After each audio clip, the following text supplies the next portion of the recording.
Assalamualaikum warahmatullahi wabarakatuh. Kembali lagi di podcast Suara 8. We can hear your voice.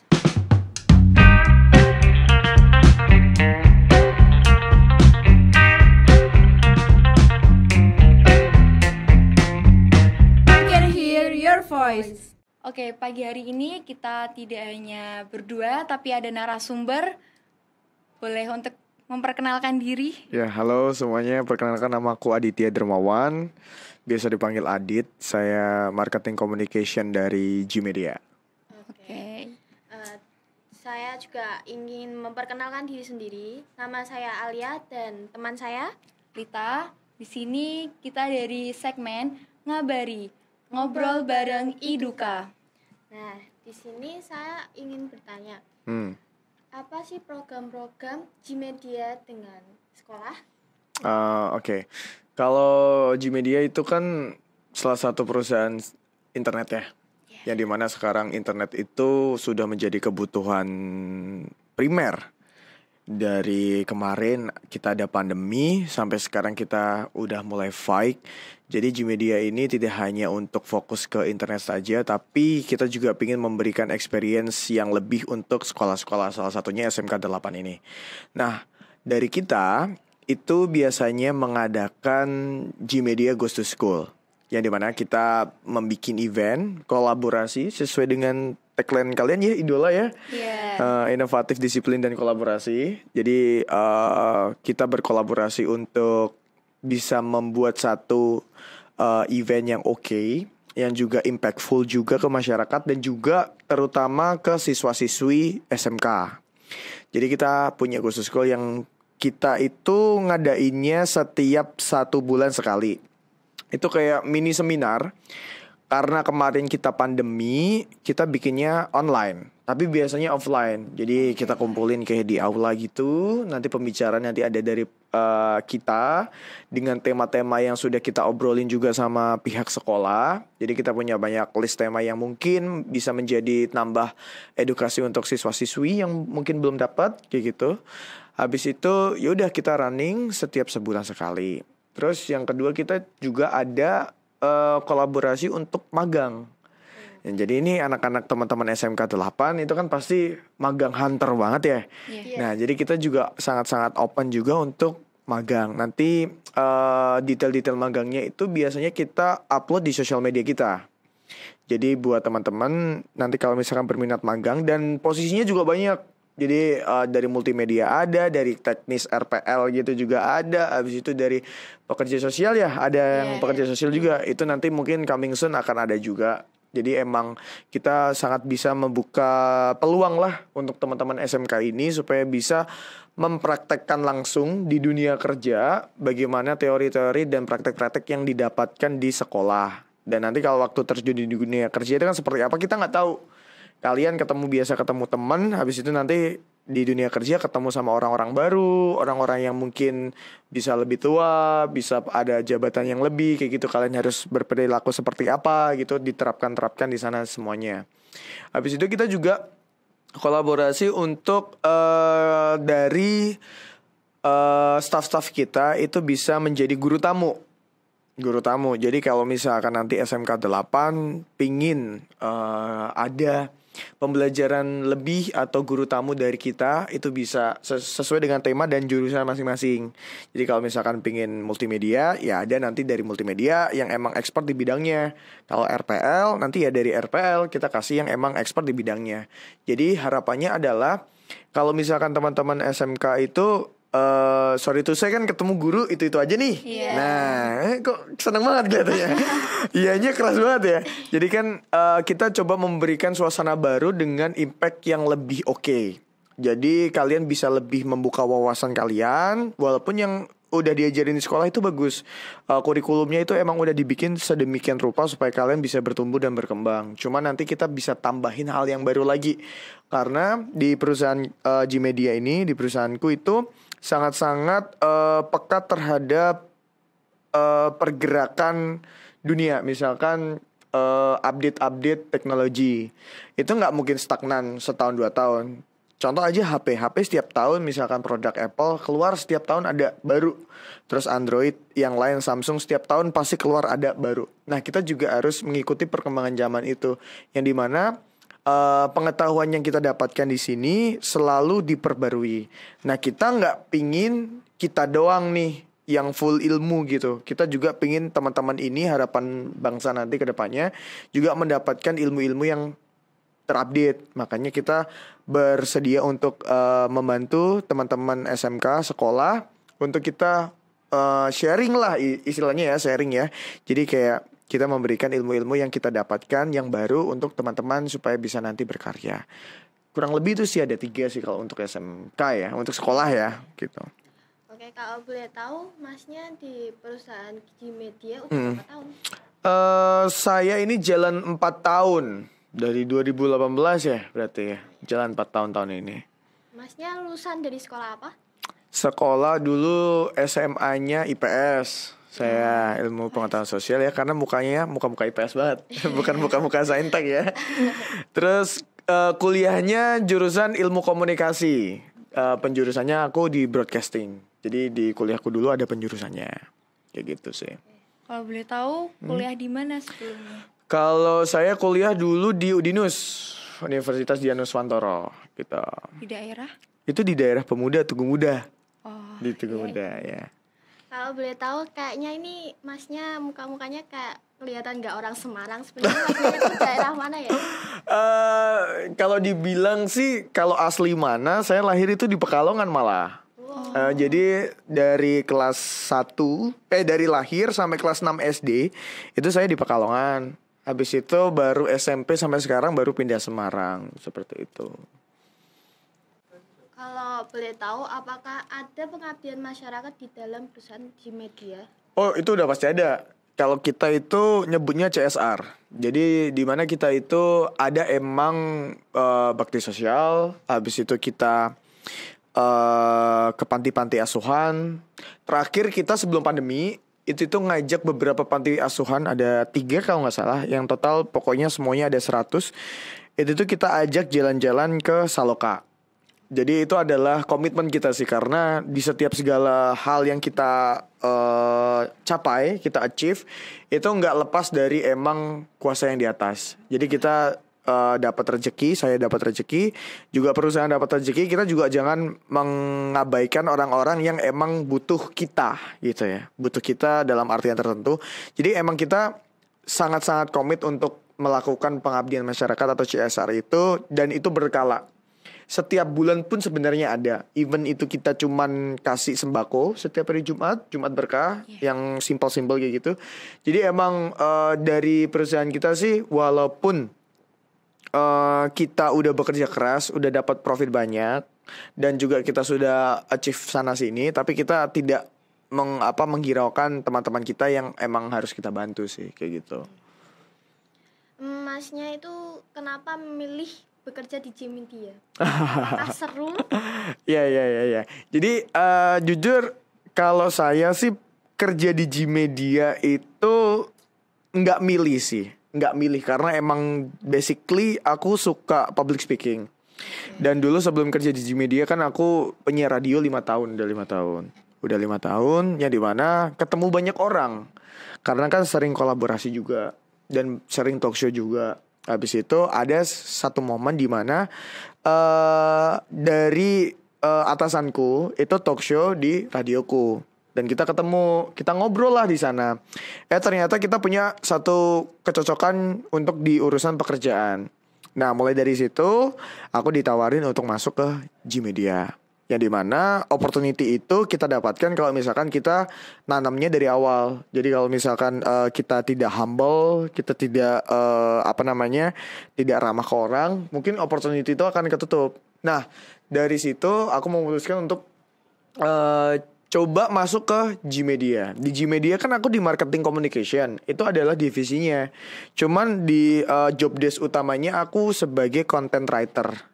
Content creator itu yang nulis seluruh konten berbentuk tulisan, entah itu rilis, entah itu artikel, konten di sosial media itu ada desain terus ada tulisannya, sama di caption itu juga aku. Habis itu campaign itu misalkan campaign sekarang yang akan ditaruh di baliho misalkan. Nah itu semua tulisan-tulisan itu berawal dari aku yang buat. Habis itu digodok, habis itu di approval ke atasan, dipilih salah satu, habis itu dijadiin materi branding. Seperti itu. Jadi emang bermulanya ya nggak sengaja sebenarnya. Malah sebenarnya dulu jujur aja aku nggak tahu Gmedia itu apa.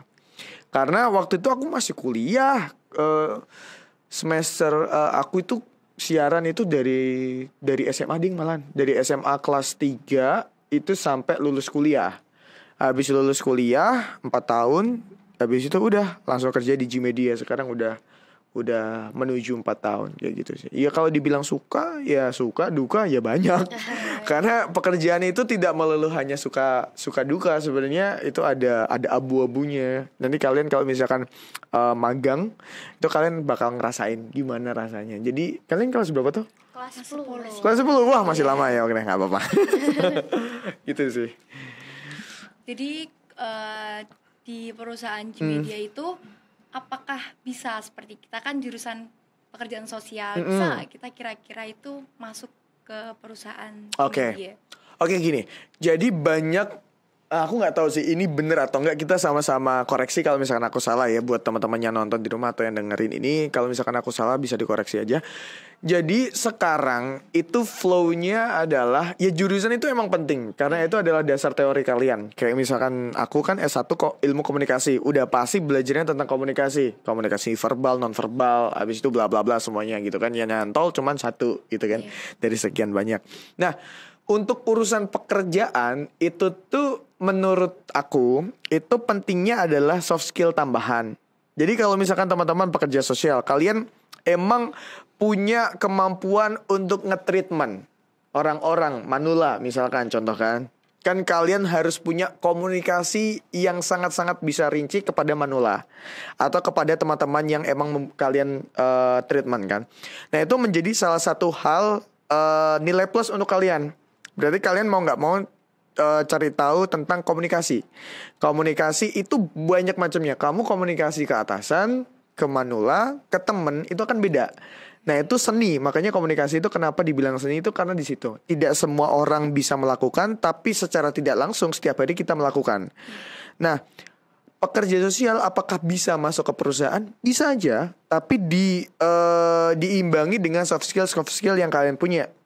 Misalkan kalian kayak gini nih, belajar podcast, ya kalian bisa misalkan nanti soon bisa jadi host, atau bisa jadi MC, atau bisa jadi apa. Habis itu kalian mungkin di teman-teman kalian atau kalian juga pekerja sosial tapi bisa ngedesain. We never know gitu. Kalau ngedesain ya udah bisa masuk jadi desain grafer. Atau bisa ngefoto tambahan. Ya oke, bisa ngefoto karena gini. Sekarang tuh orang bisa ngefoto tapi kalau komunikasinya nggak lancar tetap nggak bakal dapat, dalam tanda kutip nggak dapat klien. Jadi kalau misalkan kita nih, misalkan di depannya ada campers nih, kalian udah hanya cuma duduk diem, tapi tidak talkative, tidak banyak ngomong gitu, tidak banyak ramah gitu. Ya kalian akan dianggap angin lalu. Jadi emang apapun yang kalian kerjakan, jangan terpaku sama jurusan kalian. Karena setiap jurusan dan ditambah dengan soft skill yang ada itu punya opportunitiesnya banyak banget. Jadi jangan kayak kalian udah komit untuk masuk di pekerja sosial, aduh bingung nanti mau kerja di mana. Jangan kayak gitu, selalu pasti ada jalan kayak gitu. Boleh minta saran buat nyemangatin anak siswa-siswi SMK 8 nggak Mas? Oh saran ya, nyemangatin ya. Iya. Oke. Jadi kan SMK kan sepengetahuan saya ya, SMK itu kan banyak prakteknya nih, yang dimana itu beda dengan SMA. Jadi ini SMK ini adalah ujung tombak harapan baru untuk bangsa sebenarnya, karena dimana SMK ini emang dipersiapkan untuk dunia kerja. Nah harapannya adalah buat teman-teman yang masih sekolah di SMK manapun di Semarang, Indonesia, bahkan mungkin ada yang di luar. Jadi jangan minder, itu yang pertama. Karena stereotype yang sudah berlalu di zaman aku dulu, itu tuh kebanyakan anak SMK itu minder. Beda dari anak SMA. Tapi enggak kok. Dari SMA, SMK tuh sama aja. Tinggal nanti kalian bagaimana bisa nge-build up diri kalian. Itu sesuai dengan cita-cita atau emang goals kalian. Kalau misalkan kalian menjadi penyiar, ya udah build up di penyiar. Kalau misalkan kalian menjadi marketing communication kayak aku ya, di build up marketing communicationnya. Kalian mau jadi desain grafer ya di build up itu. Mau jadi videographer di build up itu. Jadi tidak ada pembedanya, jadi nggak usah minder. Yang kedua adalah SMK ini sekarang makin bagus, serius. Dulu waktu zaman aku tuh SMK, sorry to say ya, SMK itu emang bener-bener dipandang sebelah mata.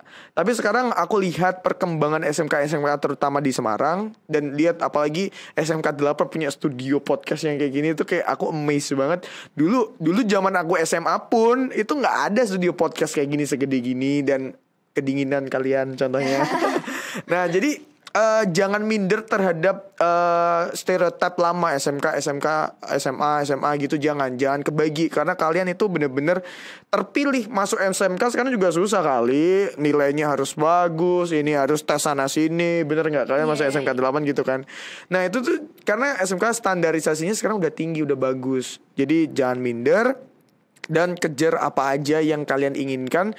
Yang penting dilandasi sama teori yang ada di sekolah. Itu juga penting, karena kita itu boleh mengikuti apa yang kita mau, tapi harus tetap diarahkan. Nah sekolah ini di SMK itu tuh dengan guru-guru yang ada, dengan ekosistem yang ada, itu membantu teman-teman untuk diarahkan. Tinggal kitanya mau diarahkan atau enggak. Kalau mau diarahkan ya akan jadi, kalau nggak diarahkan ya jadi jelek. Ya kayak gitu sih kalau dari aku. Di era 40-an ini apa saja sih kompetensi yang perlu dikembangkan untuk siswa, terkhusus siswa-siswi SMK 8? Oke, industri 4.0 ya maksudnya ya. Oke.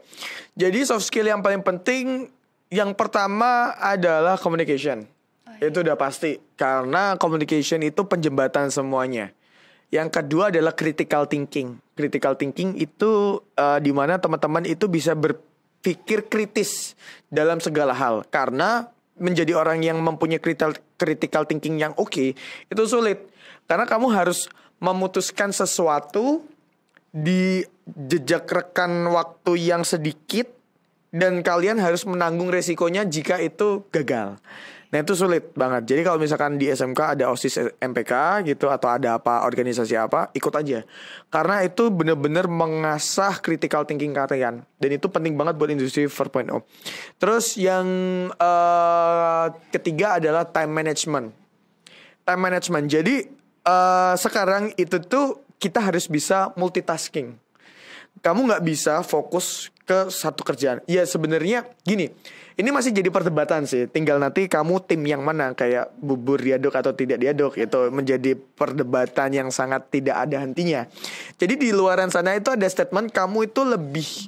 Ada statement pertama adalah ngomong gini, lebih baik menguasai satu hal dan akan menjadi expert dibanding menguasai banyak hal tapi setengah-setengah.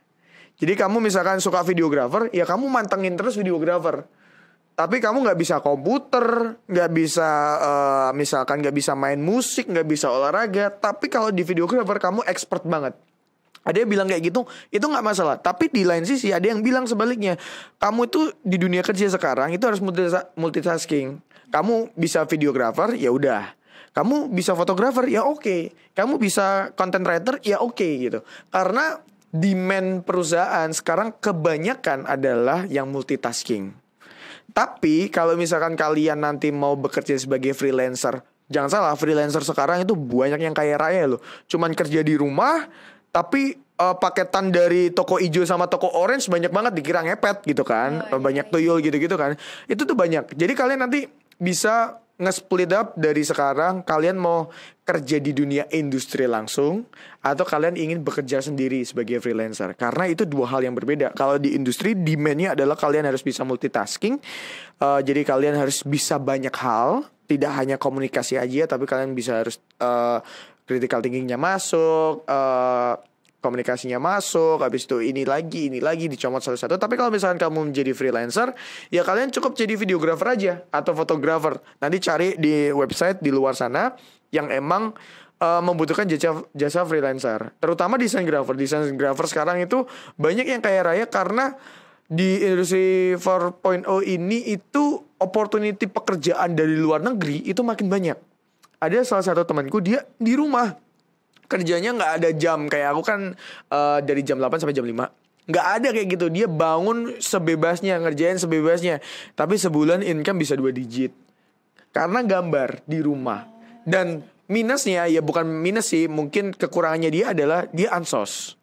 Jadi emang ada plus minus, tinggal nanti kita mau nge-buildnya gimana. Karena dia di rumah doang, di kamar gambar pakai sketch gitu kan. Tapi aku akuin gambarnya bagus banget karena orderannya itu udah sampai luar negeri. Klien-kliennya dia itu di Singapura sama Malaysia. Dan dolar Singapura dibawa ke kurs Indonesia kan gede ya. Yeah. Bagi sana murah, bagi kita gila-gilaan kan. Makanya opportunity ini sangat terbuka lebar. Tinggal kalian gimana ya tadi, communication-nya gimana, critical thinking-nya gimana, sama time management. Ini juga time management itu juga berlaku kalau kalian sekolah gitu kan. Kalian ada ekstrakurikuler atau organisasi gitu. Bisa nggak kalian bisa nge-manage waktu kalian, belajarnya oke, tapi organisasinya juga oke gitu. Terus juga main di luar sama teman-teman di luar itu juga oke. Jadi menurutku 3 hal itu sih yang paling penting yang bisa dimulai diasah untuk perkembangan industri 4.0 sekarang sih. Kalau menurut Mas Adit, apa saja tren teknologi yang bisa dikembangkan di sekolahan? Salah satunya ini, podcast ini. Ini adalah tren banget. Ini tren banget karena dulu zaman aku sekolah itu nggak ada podcast Samsek. Maksudnya podcast itu ada, tapi aku dengerin podcastnya di US, di Hard Rock, yang di luar tapi ya. Tapi di Indonesia itu kayak dalam tanda kutip latah. Jadi kayak ada tren apa, diikutin massal semuanya. Contoh kayak es kepal Milo. Dulu banget kalian zamannya kan ya. Es kepal Milo gitu-gitu. Booming, del di mana es kepal Milo inilah itulah. Habis itu akhirnya hilang sekarang. Kalian coba cari es kepal Milo sekarang. Kalau misalkan kalian nggak bikin sendiri ya nggak bakal bisa. Terus kayak dalgona. Nah itu apalagi sekarang udah nggak ada orang jual dalgona. Nah karena itu adalah di konteks F&B, food and beverage. Jadi itu bertahannya agak sebentar gitu, nggak begitu lama. Tapi kalau misalkan multimedia sekarang, yang trennya sekarang podcast nih. Di YouTube udah banyak banget berkeliaran podcast. Dari channel A, Atta Halilintar, Deddy Corbuzier, terus Denny Sumargo, terus siapa lagi, banyak banget. Tapi bagaimana kita bisa nge-create podcast itu dengan unik. Karena aku ngutip dari quote-nya Panji yang emang jadi peganganku banget. Sedikit lebih beda lebih baik dibanding sedikit lebih baik. Jadi orang akan notice segala hal yang sedikit lebih beda walaupun sama. Orang nggak akan notice kalau misalkan kalian sama tapi sedikit lebih baik. Misalkan ya udah kamu niru full Denny Sumargo, tapi ya udah Denny Sumargo dengan misalkan dengan HD kamera ini 2 angle, kalian cuma nambahin jadi 3 angle atau POV dari narasumbernya. Itu kan sama aja, tapi sedikit lebih baik. Orang nggak akan notice, sama aja sama kayak Denny Sumargo gitu. Tapi kalau misalkan kalian bikin podcast, kalian yang beda nih, cari yang bedanya. Misalkan di podcastnya nanti ada atraksi sulap, atau apa, orang kayak, ih apaan nih? Ada sulap di tengah-tengah ngobrol gitu kan. Jadi kayak kalian tren ini akan terus jalan. Nah orang sekarang di luar itu karena kenapa bisa bertahan lama, di luar itu berlomba-lomba untuk cari bedanya. Dan sekarang podcast pun sudah sebenarnya multitafsir sih. Podcast itu adalah kunci utamanya adalah di audio sebenarnya. Makanya yang benar-benar podcast adalah kalian dengerin ya kayak sama siaran radio, tapi dibikin bedanya sama misalkan Deddy Corbuzier. Podcastnya kan udah gila, gede banget, Close the Door itu kan, dengan kamera yang bagus, dengan narasumber yang gila-gilaan. Itu kan bedanya dia di sana. Dan pembawaan Deddy Corbuzier yang emang jadi host kritis dan sebagainya, itu menjadi uniknya close the door. Jadi tren sekarang podcast jalanin aja, cuman cari bedanya. Terus apalagi teknologi mah berkembang terus. Kayak misalkan iPhone September nanti mau rilis, kita lihat teknologi apa nih yang dia inginin. Terus juga misalkan contoh kayak salah satu teknologi yang kalian mungkin belum tahu, ini ada pop up. Ini juga teknologi yang udah dibikin. Tapi sekarang apa di Indonesia itu apa laku? Nggak begitu. Cuman kalau aku suka hal yang unik. Jadi kayak, wih, kamera depannya mana? Kok nggak ada full semua? Oh ternyata pop up. Jadi harus keluar dulu. Nah ini kayak gini. Nah, itu salah satu teknologi yang tidak diikuti, makanya dia mati. Karena beda pasarnya gimana. Nah kalau ngomongin pasar sulit lagi. Jadi kalian harus benar-benar bisa cari bedanya dulu deh. Nah nanti dari bedanya dulu kalian akan menciptakan pasar. Jadi kayak ada salah satu band itu bilang pasar itu bisa diciptakan. Ya emang bener gitu sih. Oke, boleh untuk Mas Adit memberikan inspirasi atau mungkin kata mutiara untuk teman-teman yang melihat, yang menonton. Kata-kata mutiara ya. Jadi teman-teman, aku tidak bisa menginfluence kalian karena aku bukan siapa-siapa. Jadi ada satu moto hidup aja ya. Moto hidup yang selalu aku pegang itu adalah cerdik seperti ular, tulus seperti merpati. Karena kalau misalkan kita cerdik seperti ular aja, itu tuh kalian akan menjadi orang yang berbisa. Tidak akan berimpact kepada masyarakat, akan menjadi toxic. Ya bahasa kalian kan, toxic relationship or something like that gitu kan. Tapi kalau misalkan diimbangin kalian cerdik seperti ular dan tulus seperti merpati, itu kalian akan bisa balance. Gimana kalian bisa berperilaku cerdik, tapi ketulusan itu tidak hilang. Karena kalau udah ngomongin cerdik seperti ular, itu kan gini banget, menggeliat ya dia ya, dan licin banget. Tapi kalau tulus seperti merpati itu kenapa bisa dikatakan tulus? Karena dia satu, warnanya putih basic, melambangkan ketulusan. Yang kedua, merpati itu dia melakukan apapun itu bikin sangkar burung itu tuh sangat teratur gitu, dari kecil dan nggak dia pakai. Dan untuk istrinya pasangannya, buat anak-anaknya gitu. Jadi biasakan diri untuk bisa tetap cerdik seperti ular tapi tulus seperti merpati. Jadi kalau misalkan itu bisa diimplementasikan ke hidup teman-teman dan cocok, itu mungkin akan bisa jalannya akan oke gitu ke depannya. Gitu aja sih. Oke. Kalau Mas Adit itu kan di perusahaan Gmedia itu manfaatnya apa aja ya? Manfaat untuk siapa nih? Untuk aku? Ya. Ya pastinya finansial ya. Karena kan saya bekerja untuk mendapatkan finansial ekonomi. Yang kedua adalah enaknya di Gmedia ini adalah perusahaan yang sangat-sangat fleksibel. Fleksibel dalam tanda kutip adalah kita itu bebas explore apa yang kita bisa. Jadi nggak kayak aku bisa kayak gini nih Pak. Oh jangan, kita punya culture kayak gini. Nah itu tuh nggak pernah dilakukan sama Gmedia. Jadi bekerja di Gmedia adalah enaknya adalah Pak gimana kalau misalkan gini. Oh iya gimana, coba dong ceritain. Jadi kita itu ada komunikasi dua arah. Kita itu jadi borderless, jadi tidak ada penghalang antara atasan dengan bawahan. Jadi kita tuh guyup. Nah dengan adanya guyup ini kita itu bisa tahu, oh keinginan atasan itu seperti ini, keinginan bawahan itu seperti ini, staff seperti ini, digatuin, dijadiin satu, itu jadi akan seperti apa. Nah, jadi teman-teman yang ada di Gmedia itu bisa dikatakan adalah teman-teman yang kreatif. Dan kreatifnya difasilitasi dengan baik oleh perusahaan. Nyamannya di situ. Karena selain finansial ya, untuk urusan pekerjaan, itu adalah faktor yang kedua untuk kamu betah di sana adalah kenyamanan. Kenapa aku bisa siaran 5 tahun di radio? Ya karena nyaman dengan orang-orangnya, dengan apa yang aku dapat dan opportunity ketemu orang-orang lainnya. Dan kenapa sekarang aku masih bertahan hampir 4 tahun di Gmedia? Ya karena juga sama, nyaman dengan orang-orangnya.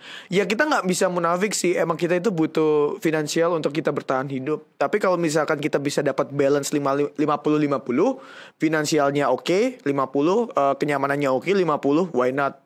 Karena ada juga yang bekerja finansialnya 100, kenyamanannya 20 tetap ditabrak. isinya cuma senggol-senggolan, sikut-sikutan, dan menjadi culture yang nggak bagus di perusahaan juga ada. Cuman ada yang finansialnya 20 tapi kenyamanannya 100 misalkan, ya juga ada karena emang kedasar kita emang kerja sama tetangga atau ada rekanan saudara kayak gitu yang ya gajinya mungkin nggak seberapa lah, so-so lah, tapi kayak aku pekewo itu nggak enak sama ini saudara aku gitu. Itu juga ada. Jadi emang banyak sih yang aku dapetin, salah satunya yaitu creativity yang tidak dibatasi. Itu tuh the best sih perusahaan kayak gitu tuh.